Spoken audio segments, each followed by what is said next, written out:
جو دنیا پر حکمرانی کا خواب دیکھ رہا ہے اور ایران پر حملہ آور ہونے کی منصوبہ بندی میں مصروف ہے، اس کے اپنے دفاعی میزائل اس وقت ختم ہو چکے ہیں۔ امریکہ اس کو جنگ سے روکنے میں مصروف ہے اور وہ خود کو جنگ کی تیاریوں میں مصروف۔ اس کی شروع کی گئی جنگ کے اثرات امریکہ کے الیکشن کے نتائج پر واضح پڑیں گے۔ ایران پر حملے کی صورت میں ڈیموکریٹس کو گھر کی راہ لینا ہوگی۔ آپ سب پر سلامتی ہو، میں یاسر رشید ہوں اور آپ میرا ویلاگ دیکھ رہے ہیں۔ ناظرین، اسرائیل نے لبنان میں اپنی مہم چلانے کے طریقے پر امریکہ کے اعتراضات کے باوجود بیروت پہ دوبارہ فضائی حملے شروع کر دیے ہیں۔ اسرائیلی فوجی جیٹ طیاروں نے 10 اکتوبر کے بعد پہلی بار آج کی صبح دارالحکومت کو نشانہ بنایا۔ شہر کے جنوبی مضافات میں 3 حملے کیے گئے اور یہ حملہ اس وقت ہوا ہے جب واشنگٹن نے بیروت پر اسرائیلی حملوں کی گنجائش پر تشویش کا اظہار کیا تھا۔ اس کے ساتھ ساتھ امریکہ لبنان اور غزہ میں اسرائیل کی جنگوں کی حمایت جاری رکھے ہوئے ہے، جس میں امریکہ کا یہ کہنا ہے کہ اس کا مقصد حزب اللہ اور حماس کو تباہ کرنا ہے۔ اسرائیلی فوج نے سوشل میڈیا پر کہا ہے کہ بدھ کے حملوں میں جنگی ساز و سامان کو نشانہ بنایا گیا جو زیر زمین گودام کے اندر محفوظ تھا۔ پہلے ایک الرٹ جاری کیا گیا کہ داہیہ کے مضافاتی علاقے پر حملہ ہو سکتا ہے۔ رہائشیوں کو متنبہ کیا گیا کہ وہ نقشے پر نشان زدہ عمارت کے آس پاس سے بھاگ جائیں۔ بیروت میں الجزیرہ کے نامہ نگاروں کے مطابق داہیہ کے علاقے میں صبح تقریباً 6:50 پر 3 حملوں کی آوازیں آتی ہیں۔ جو شہادتیں ہیں ان کی تعداد ابھی تک واضح نہیں ہے۔ حقیقت میں یہ ظاہر نہیں ہوتا کہ یہ اسلحے کا ڈھیر تھا جسے نشانہ بنایا گیا تھا۔ ایمنسٹی انٹرنیشنل اور دیگر ادارے یہ کلیم کرتے ہیں کہ اسرائیلی فوج کی جانب سے اکثر لوگوں کو فرار ہونے کی اجازت دینے اور شہریوں کی ہلاکتوں کی ذمہ داری سے اسرائیل کو بری نہ کرنے کے لیے انتباہ بہت دیر سے جاری کیے جاتے ہیں۔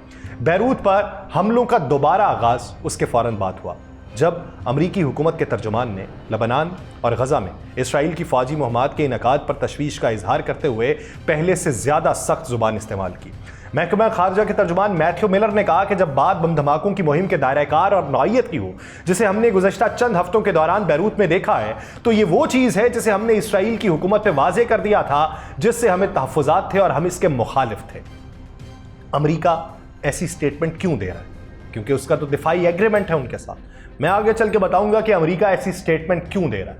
امریکہ نے اس سے پہلے اسرائیلی فضائی حملوں پہ کھلی تنقید کا بھی اظہار کیا تھا، جس میں 10 اکتوبر کو وسطی بیروت میں رہائشی عمارتوں کا نشانہ بنایا گیا تھا جس میں 22 افراد کی شہادت ہوئی تھی۔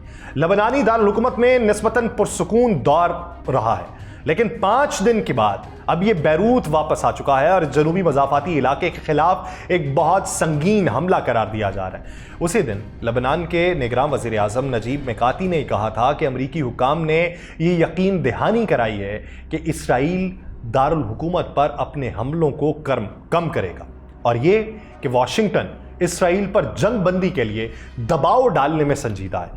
یہ بھی بتایا گیا کہ امریکہ نے دھمکی دی ہے کہ جب تک مزید انسانی امداد غزہ تک نہیں پہنچتی وہ ہتھیاروں کی ترسیل کو روک دے گا، لیکن امریکہ اسرائیل کو اربوں ڈالر مالیت کے ہتھیار بھیجتا رہتا ہے جس میں میزائل سسٹم ہے، اسے چلانے کے لیے فوجی بھی شامل ہیں۔ اور لاسٹ منتھ اسرائیل کے حملوں میں اضافے کے بعد لبنان میں کم از کم 1350 افراد شہادت کے مرتبے پر فائز ہوئے۔ اسرائیلی وزیر اعظم بنجمن نیتن یاہو نے کہا کہ جنگ بندی کے امکان کو مسترد کرتے ہوئے ہم یہ اصرار کرتے ہیں کہ ایران کی حمایت یافتہ حزب اللہ کو اسرائیل کی شمالی سرحد کے بہت قریب چھوڑ دیا جائے گا، اور یہ کہ یہ ایک بفر زون ہے اور یہ بہت ضروری ہے۔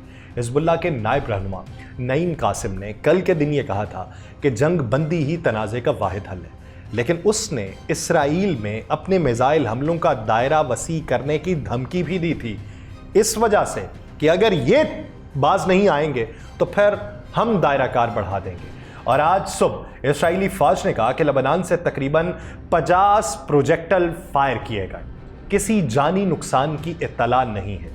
دوسری طرف جنوبی اور مشرقی لبنان میں اس وقت اسرائیلی حملے جاری ہیں۔ لبنان کی وزارت صحت کے مطابق نبیتیہ قصبہ ہے جس پر میزائل گرنے سے کم از کم 5 افراد کی شہادت ہوئی ہے۔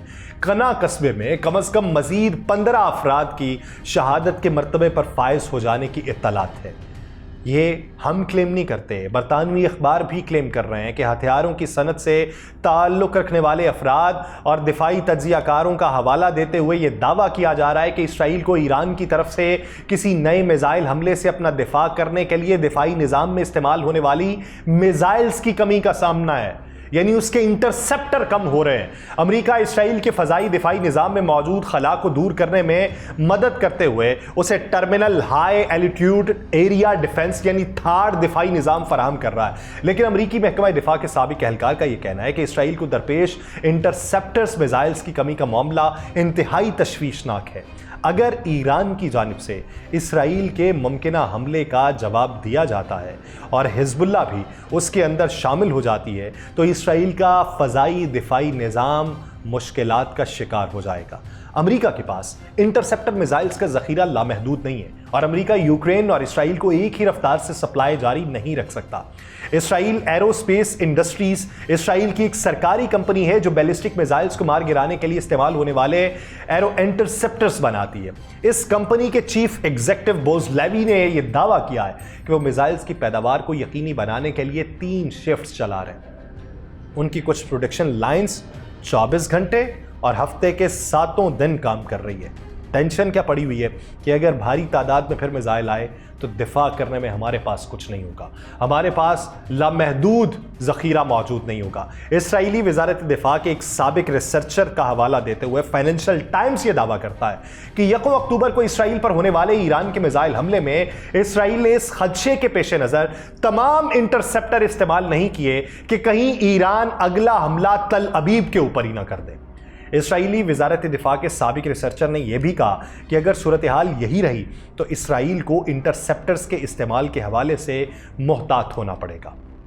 گزشتہ 1 سال کے دوران اسرائیل پر غزہ اور لبنان سے کم و بیش 20,000 راکٹ فائر کیے گئے۔ اسرائیلی میڈیا نے 1 اکتوبر کو اسرائیل پر ہونے والے ایرانی حملے کو غزہ جنگ شروع ہونے کے بعد سب سے مہنگا حملہ قرار دیا، جس سے اسرائیل کو بے پناہ مالی نقصانات پہنچا۔ اسرائیلی فوج نے ایرانی حملے سے متعلق تفصیلات تاحال جاری نہیں کی، مگر نقصانات کے حوالے سے لگ بھگ 2500 اسرائیلیوں نے انشورنس کے دعوے جمع کروائے ہیں، جس سے اسرائیل کے نقصانات کا ابتدائی تخمینہ لگایا جا سکتا ہے۔ اسرائیلی تجارتی مرکز تل ابیب میں 2500 گھروں کو نقصان پہنچا اور ایرانی حملے میں اسرائیل میں گھروں کو $53 ملین کا نقصان ہوا ہے۔ خبر کے مطابق حملے میں اسرائیل کے 2 فوجی مراکز کو نقصان پہنچا۔ اسرائیلی فضائیہ کے تیل ناف اور نیو اتم مراکز کے نقصانات کی تفصیلات تاحال جاری نہیں کی گئی۔ اب بات کرتا ہوں کہ امریکہ جو ہے وہ بار بار اسرائیل کو یہ کیوں کہتا ہے کہ جنگ کے اندر نہیں جانا۔ وہ اس کی وجہ یہ ہے کہ امریکہ کے اپنے اندر سے مخالفت ہے ڈیموکریٹس کے اوپر۔ ان کے اوپر یہ ہے کہ ہمارا ٹیکس کا پیسہ آپ کسی کی جنگوں میں نہیں جھونک سکتے۔ امریکہ کے اسرائیل کے ساتھ ایک دفاعی معاہدہ ہے، اس دفاعی معاہدے میں اگر امریکہ کے اوپر حملہ ہوتا ہے تو اسرائیل ساتھ دے گا، اور اگر اسرائیل کے اوپر حملہ ہوتا ہے تو امریکہ ساتھ دے گا۔ اسی دفاعی معاہدے کے تحت ساتھ دینا ضروری ہے، لیکن عوامی دباؤ بڑھتا چلا جا رہا ہے، اور اگر ایران کے اوپر حملہ اسرائیل کر دیتا ہے تو پھر امریکہ کو ساتھ دینا پڑے گا مجبوراً اس دفاعی معاہدے کے تحت۔ اگر وہ ساتھ دے گا تو پھر اس کے نتائج جو ہیں وہ اس کو الیکشن کے اندر بھگتنا پڑیں گے۔